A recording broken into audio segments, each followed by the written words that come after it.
नमस्कार, आप देख रहे हैं अपना न्यूज़ चैनल। आज हम बहुत ही तीखा सवाल करेंगे।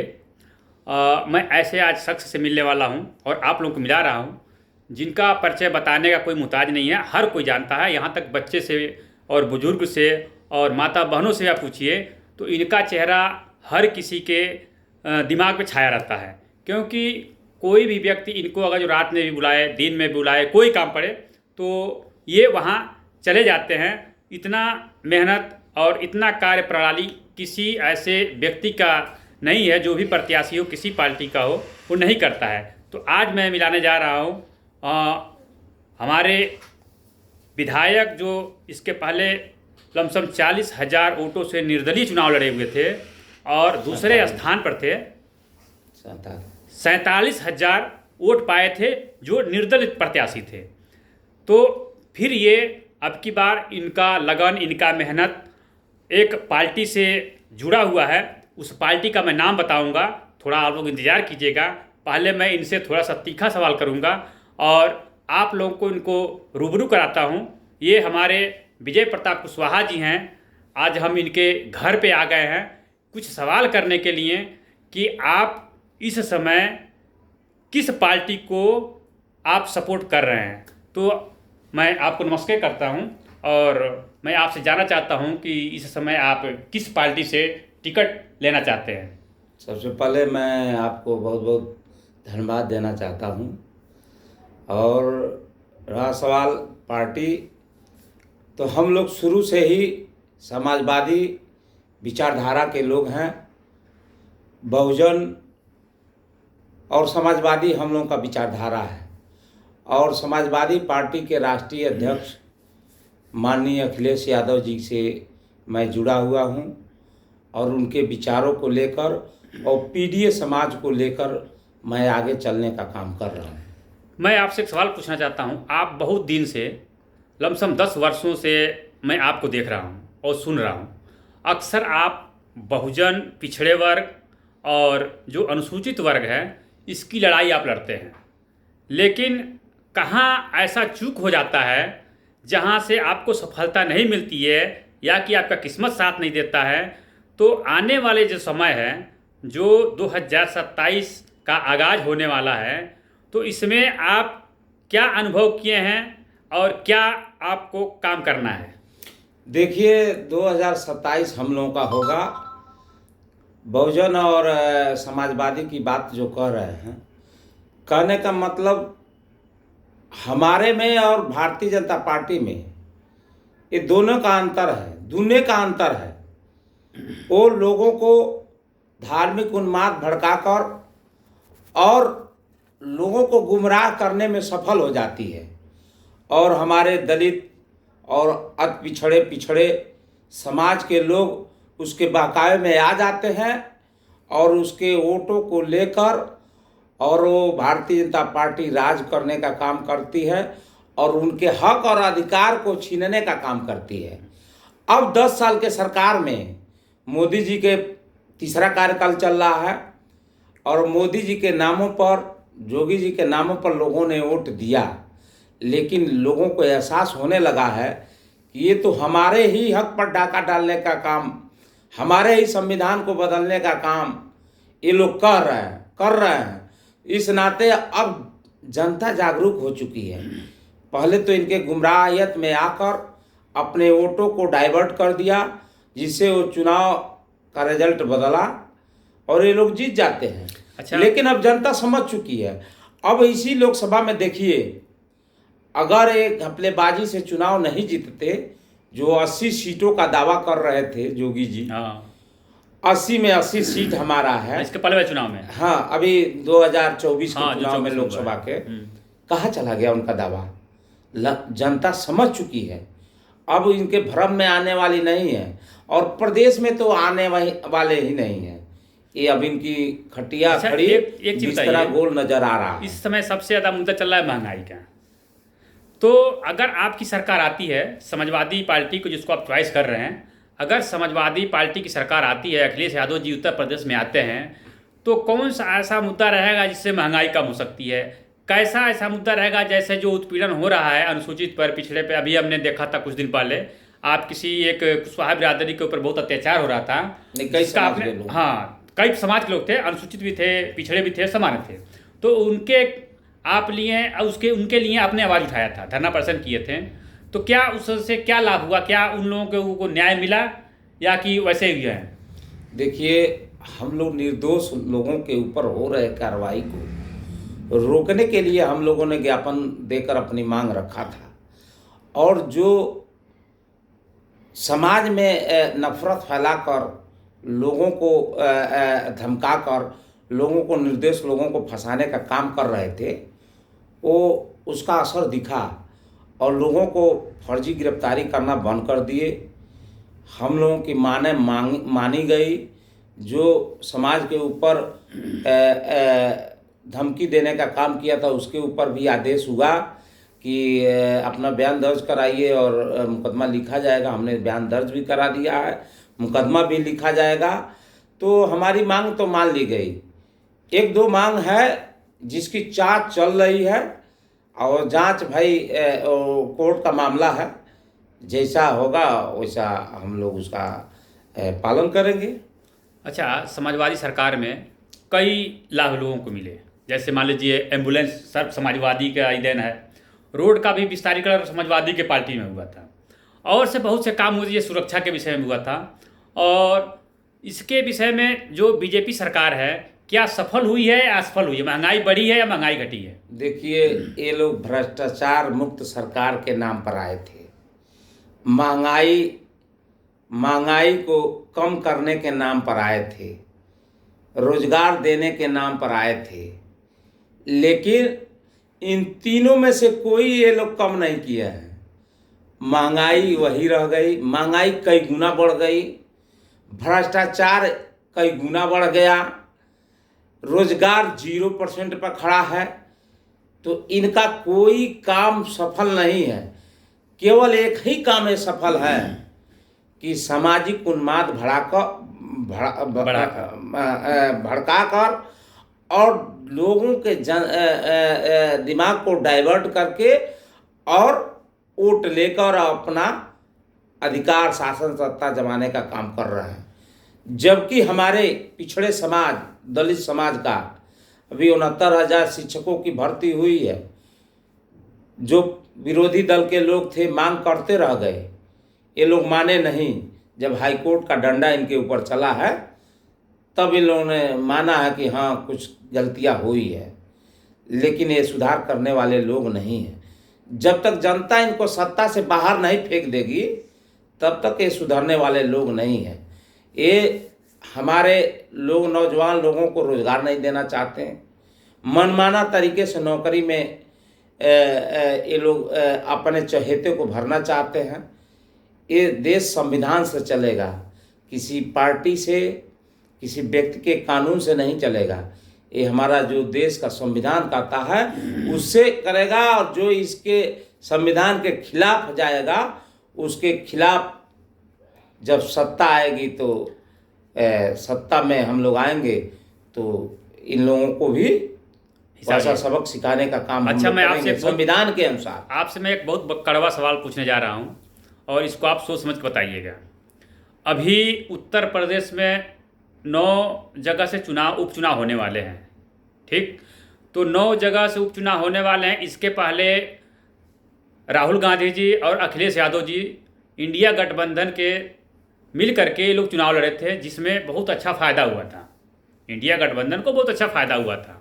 लेकिन अब जहाँ तक सूत्रों से पता चल रहा है कि इस समय अब अकेले साइकिल चुनाव चिन्ह पर समाजवादी पार्टी चुनाव लड़ेगी। तो 2027 में क्या ये इंडिया गठबंधन राहुल गांधी जी और अखिलेश यादव जी का संगठन चलेगा? देखिए, ये निर्णय करना हमारे राष्ट्रीय लेवल के नेता लोगों का काम है। जो राष्ट्रीय नेतृत्व हम लोगों को आदेश देगा उस पैटर्न पर हम लोग काम करेंगे। ये बड़े लेवल की बात है। हम उनके कार्यकर्ता हैं, कार्यकर्ताओं को जो आदेश मिलता है उसके पक्ष में हम लोग अपना काम करते हैं। तो इसका निर्णय तो भाई राष्ट्रीय लेवल ही करेगा। अच्छा, अगर 2027 में अखिलेश यादव जी की सरकार बनती है और आप यहाँ के विधायक बनते हैं, जहाँ तक हमारी शुभकामना है कि आप यहाँ के विधायक बने, तो आप कौन सा विकास अपने क्षेत्र में करेंगे? देखिए, हमारा क्षेत्र एक तो गन्ना बहुल एरिया है। यहाँ की अभी यही कप्तानगंज फैक्ट्री है, वो बंद हो चुकी है। 40 करोड़ रुपया बकाया किसानों का है। जिन किसानों का 1 साल का गन्ना पूरा का पूरा बकाया है, अब समझिए उस किसान की क्या हालत होगी। 1 साल गन्ने में पिछड़ गया तो 3 साल बैक हो जाता है, क्योंकि किसान से निर्भर है। हाँ, तो एक तो उसका पूंजी फंसा, दूसरे अगले साल कहीं से खोज के उसने पूंजी डाला, अब फैक्ट्री भी बंद हो गई। तो किसानों का मुद्दा रहेगा और किसानों को हक के लिए हम लोग लड़ेंगे। उसके गन्ने का उचित दाम दिलाने का काम करेंगे, समय से भुगतान कराने का काम करेंगे।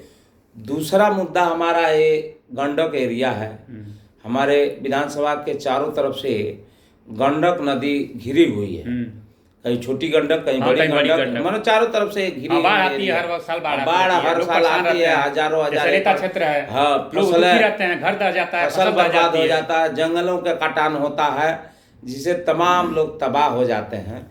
तो उसका अस्थायी निदान हम लोग ढूंढने का काम करेंगे। अच्छा, एक बीजेपी सरकार में जब यहाँ के विधायक, पूर्व विधायक जटाशंकर त्रिपाठी थे, तो उस समय एक पीपा पुल बना था। क्या वो पीपा पुल सक्सेस हुआ? उसका जो बजट था, वो पैसा खर्च हुआ जो, वो सक्सेस हुआ या असफल हुआ? देखिए, पीपा पुल बना है, लेकिन हमको नहीं लगता है उतना सफल है। इस नाते कि जब लगता है थोड़ा सा पानी बढ़ता है, बह जाता है, लोग परेशान हो जाते हैं। जितना लगाने में नहीं, उसको रखाने में बजट खर्च करना पड़ रहा है। वहाँ स्थायी पुल बनेगा तभी निदान संभव है। पीपा उतनी लंबी नदी पर पीपा पुल संभव नहीं है। तो क्या अगर आपकी सरकार बनती है तो अखिलेश यादव जी से मांग करेंगे कि यहाँ स्थायी पुल बने, जो वहाँ के लोग हैं, बिहार रेता क्षेत्र के लोग हैं और इधर के लोग हैं जो उनका खेती है, आते जाते हैं, दुखी होते हैं, फसल dah जाती है, उनका निदान हो जाए? क्या आप डिमांड करेंगे? हम लोग नेता इसीलिए हैं कि जनता के हक और हकूक की लड़ाई लड़ने के लिए, जनता की क्या आवश्यकता है, क्या मांग है, उसके विकास के लिए, किसानों के विकास के लिए, नौजवानों के विकास के लिए, नौजवानों और यहाँ के किसानों को चिकित्सीय सुविधा उपलब्ध कराने के लिए, शिक्षण संस्था यहाँ उपलब्ध कराने के लिए, यहाँ के बच्चों का अच्छा शिक्षण ग्रहण कर सके। यही हम इसी नाते तो हम नेतृत्व करते हैं। नेता कहलाने का क्या मतलब है? जब तो हमारा कोई समाज का कोई काम है हम न करें तो किस बात का नेता भाई? और समाज के अंतिम पायदान पर खड़े हुए जो व्यक्ति है, उसके अधिकारों को दिलाकर उसको मजबूत करने का काम हम लोग करने का काम करते हैं। इस नाते हम लोग नेता बने हैं। अच्छा, कि इस समय एक बहुत मैटर चल रहा है उत्तर प्रदेश के अंदर। एक बुलडोजर, जैसे कोई घटना होती है तो सीधे बुलडोजर चलता है, ये नहीं देखा जाता है ये गरीब है, इसके पास दूसरा घर है कि नहीं है, वो घर से बेघर हो जाएगा तो कहाँ रहेगा। तो क्या इस पे आप क्या कहना चाहते हैं? अगर आपकी सरकार बनती है तो क्या आप भी इसी तरह गरीबों पे बुलडोजर चलाएंगे या उनका देख रेख करेंगे? ये मनमाना है, ये राजतंत्र लाना चाहते हैं। और भारत देश एक प्रजातंत्र लोकतांत्रिक राज्य है, तो ये राजतंत्र लाना चाहते हैं। लेकिन जो संविधान में बाबा साहब B.R. अम्बेडकर ने दिया है, तो संविधान को हम लोग मिटने नहीं देंगे। और कोई भी देश चलाएगा संविधान से ही चलाना पड़ेगा, नहीं तो बुलडोजर की कार्रवाई क्या है? कोई घटना करता है, अपराधी है, अपराधी को दोष दो, कोर्ट द्वारा न्याय दिया, इसी नाते तो सुप्रीम कोर्ट और हाई कोर्ट बना हुआ है, जिला कोर्ट बना हुआ है। आपका दंड देने का कोई अधिकार नहीं है। मान लीजिए घर में एक आदमी अपराध करता है, पूरा घर बर्बाद कर देंगे, कोई मतलब नहीं है। उसके बीवी बच्चे तो कोई बात नहीं करते हैं। हो सकती हैं कि एका दुक्का मैटर ऐसा आ सकता हो, लेकिन आप सरेआम निर्दोष लोगों के ऊपर आप बुलडोजर चलाकर और सबका मान मर्दन करना चाहते हैं, ये संभव नहीं है, ये नहीं चलेगा। और बुलडोजर अगर आपको चलाना है तो कोर्ट के ऊपर भरोसा रखिए, वो आदेश देता आप करिए। लेकिन कोर्ट ने भी तो इसमें प्रतिबंध लगाया था, फटकार लगाई थी। कोर्ट ने भी फटकार लगाई थी। अभी एक मैटर हुआ है, उसमें बुलडोजर चलने वाला था, जिसमें 15 दिन के लिए कोर्ट ने उसको रोक दिया। उत्तर प्रदेश की घटना है। तो अगर 15 दिन तक रोक दिया कोर्ट ने, तो कुछ समझ के ही तो रोका होगा। अगर उसके पहले अगर उस घरों पे बुलडोजर चल जाता तो वहाँ के लोग कहाँ जाते, वहाँ घर वाले कहाँ जाते? देखिए, हाई कोर्ट कोर्ट के ऊपर हम लोगों को भरोसा है, न्यायिक प्रक्रिया पर हम लोगों को भरोसा है। ये लोग मनमाना तरीके से अपना काम करना चाहते हैं और समाज में दहशत का माहौल बनाकर और लोकतंत्र को एक ख़त्म करना चाहते हैं। ये संभव नहीं है। कोर्ट इसी नाते रोकने का काम किया है। न्यायिक प्रक्रिया में कोर्ट का आदेश आता है तो आप करिए। हमको भी भरोसा है, आपको भी भरोसा होना चाहिए, और उसके हिसाब से आप दंडित करिए। लेकिन मनमाना करेंगे ये नहीं चलेगा। लेकिन सरकार कहती है कि ये जो बुलडोजर चलता है मैं नहीं चलाता हूँ, ये तो गलत ज़मीन पे घर बना हुआ था, ये हमारा काम नहीं है, राजस्व विभाग काम है। राजस्व विभाग अपना जांच करती है और फिर घर तोड़ती है। ठीक है, मैंने देखा है कि गांव में 70% लोग पढ़े लिखे नहीं हैं, गरीब हैं। वो अपना कागज पत्तर ही नहीं जानते हैं कि हमारा घर जो बना है मेरे कैसे जमीन पे आबादी की ज़मीन है कि नवीनपट्टी की ज़मीन है कि खलियान की ज़मीन है, उस 50-100 साल पहले से बसे हुए हैं और अमूमन कागज़ में वो दर्ज नवीनपट्टी है। और ऐसे लोगों का भी लोगों ने घर तोड़ने का काम किया है। जबकि मेरा ये मानना है कि जो लोग नवीनपट्टी वगैरह में घर बना लिए हैं, ठीक है, कागज़ में दर्ज नहीं है, लेकिन आप सर्वे करा लें, 50 साल 100 साल 2 पीढ़ी 3 पीढ़ी अगर वहाँ वास किया है, उसको दे दिया जाए, उसके नाम से किया जाए। उसके नाम से कर देना चाहिए, क्योंकि उसके नाम से। हाँ, उन्हीं गरीबों को हम देते हैं जमीन। गांव में पट्टा करने का काम करते हैं। बहुत ऐसे गांव के प्रधान हुए जो लोगों से पट्टे के नाम पर पैसा लूटने का काम किए, पैसा लिए लेकिन पट्टा नहीं किए, तो वो लोग फंसे हुए हैं। वो जानते ही नहीं है मेरा ज़मीन कहाँ है। ऐसे लोगों का आप घर उजाड़ कर क्या करेंगे? जब जनता ही नहीं रहेगी तो आपकी सत्ता रहने का कोई मतलब ही नहीं। चलिए, आपसे आखिरी सवाल मैं पूछना चाहता हूँ कि आप समाजवादी पार्टी के सिंबल से चुनाव लड़ेंगे आने वाले समय में, जिसे आप मेहनत कर रहे हैं जी, तो क्या आपको पूर्ण रूप से विश्वास है कि आप अपने विधानसभा का विकास किस माध्यम से ले जाएंगे? जैसे मान लीजिए 2 ही माध्यम होता है। एक माध्यम होता है शिक्षा। गरीब आदमी शिक्षा से वंचित है, क्योंकि बहुत महंगाई है, किताब पेन हर चीज़ महंगाई है। उसके बाद एडमिशन, ये भी महंगा है। तो मीडियम क्लास का आदमी हाई स्कूल इंटर जाते जाते वो बैठ जाता है, पढ़ा नहीं पाता बच्चों को। तो क्या इस पे आप लोग कोई विचार किए हैं कि अगर हमारी सरकार आती है, समाजवादी की सरकार आती है, तो शिक्षा पर हम किस तरह से हम इस पे योगदान दें कि जैसे हमारे जो अनुसूचित पिछड़े और मीडियम क्लास के लोग हैं वो अपने बच्चे और बच्चियों को आगे तक कैसे ले जाएं? जैसे कोई योजना, पैसे नहीं है तो कोई योजना के तहत या कोई माध्यम हो उसके लिए, तो आप क्या कर सकते हैं इसके लिए? देखिए, हमारी सरकार बनती है और मैं विधायक चुना जाता हूँ, तो मैं क्षेत्र के विकास के लिए यहाँ तो पहले शिक्षा के लिए हम रोजगार परक तमाम ऐसे संस्था हैं जो मैं अपने विधानसभा में लाने का प्रयास करूँगा कि ऐसी शिक्षा की व्यवस्था हो कि हमारे बच्चे, इस विधानसभा के बच्चे यहीं पढ़ें और रोज़गार प्राप्त कर लें।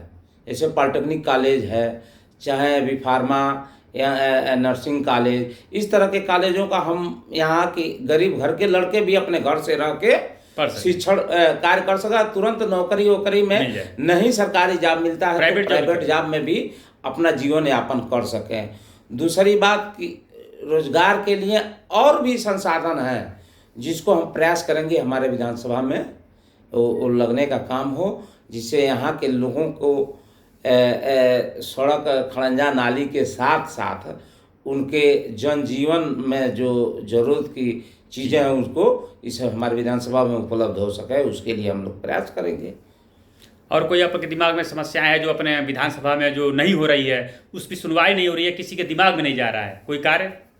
देखिए, इस विधानसभा में समस्या ही समस्या है।